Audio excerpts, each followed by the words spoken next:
Good morning, people. Rise and shine. Today we are off to do a strip in Cheltenham. So that's the new member of the team. New set of hands, or shall I say set of paws today, and it copes. Hey? Yeah, so we're off to do a render strip. It's a job that's been up for a few weeks now. But obviously weather dependent, the renderers couldn't get on with what they needed to do, the painters couldn't get on with what they needed to do, but it's finally ready to come down. So yeah, we're going to go and tackle that today. Looks like the weather is finally on our side for a change. Bright spells. So I'm not getting a lot of sleep last night. Hey.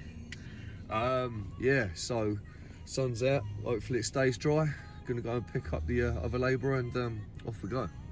So before we leave for the job today, first job of the day is put the hubcaps back on the lorry. I think they look quite smart.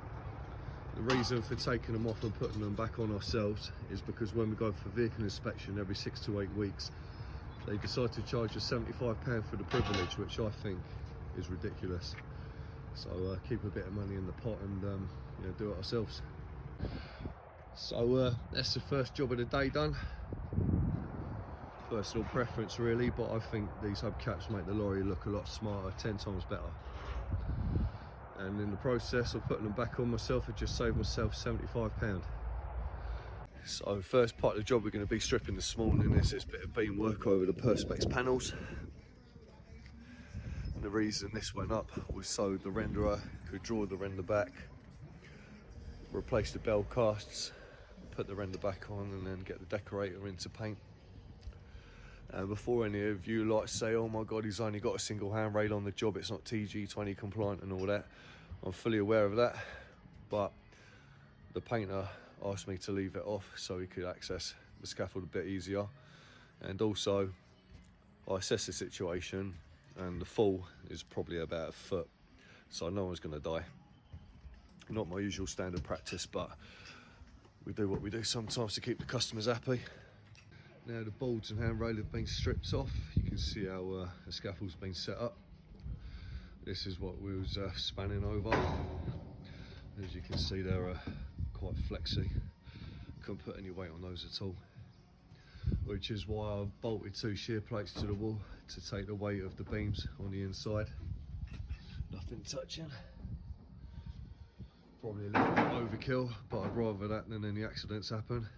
The reason I couldn't put the beams on top of that wall plate there is because they would have been too high then for the plasterer to get down and take his bell casts off, and obviously paint and render as well.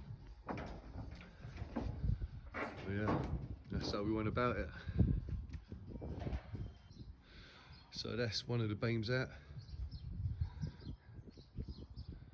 Just need to take the second beam out now. Take them tubes away, take the shear plates out of the wall, holes, job's a good one. So that's all the beam work out. All we've got left to do now is just take these shear plates off the wall. These are fitted with one-time use Excalibur bolts, and I think the reason they're one-time use is because they don't require raw plugs. So there's a good chance that the brickwork could probably take the thread off, which means they wouldn't then be deemed fit for use. You're going to take these off, fill the holes up, job's a good one. On to the next bit. So this is the second part of the scaffold we'll be taking down today. Basic bit of framework. 2 lifts, chucked into the sloping roof. Got Lewis up there at the moment, taking off the handrail and doing the toe boards. Scaffold went up for the same reason as the last bit. Removal of the bell casts, rendering, painting. You alright, mate? Nice. Alright. Nice easy access for them, everything reachable. Nice 5-board wide platform here, 6 over there. So get this down and crack on with it. So that's all the handrail taken off, some of the bolts taken up. This is what we're working with. Bit of an awkward one. Can't get anything bigger than a 10-foot tube through those doors and through the extension in the garage. So everything's got to come up and over and drop that down the other side over there. It's all fun and games. So that's the first part of the scaffold off the roof, just up there where Lewis is at the moment. Just need to take that H frame out, and then we can tackle the back. There's not really too much left. Probably about an hour's work. Hardest part is trying to get the kit up and over that roof. So it's break time at the moment. Kobe's been doing a good job of making sure the lorry's all safe. So usually he gets rewarded with a couple of crisps on a treat. Good boy. Right, Lewis sat on the back sunning himself, enjoying the weather. So have a quick munch and then get back to it. So we've had our break, back to it now. This is all we're left with. Simple bit of framework to take out. Sun's out, radio's on, happy days. So that's the second lift taken off, just down to the base now. No broken tiles, which is always a bonus, because these terracotta biscuit tiles are an absolute nightmare usually, but not one single break. All the slates are in nice condition as well, no breakages. Let's rip this down and get the lorry loaded. Lorry's starting to fill up, just doing a few kit runs at the moment. Back and forth over this garage roof. It's hard work,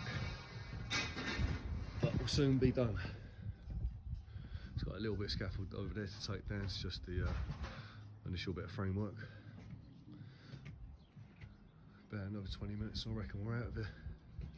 So that's the scaffold all down and cleared. Just a bucket of fittings down there to carry through. Last couple of tubes to go up and over the garage roof. Put them on the lorry and we are done. Last tube coming down.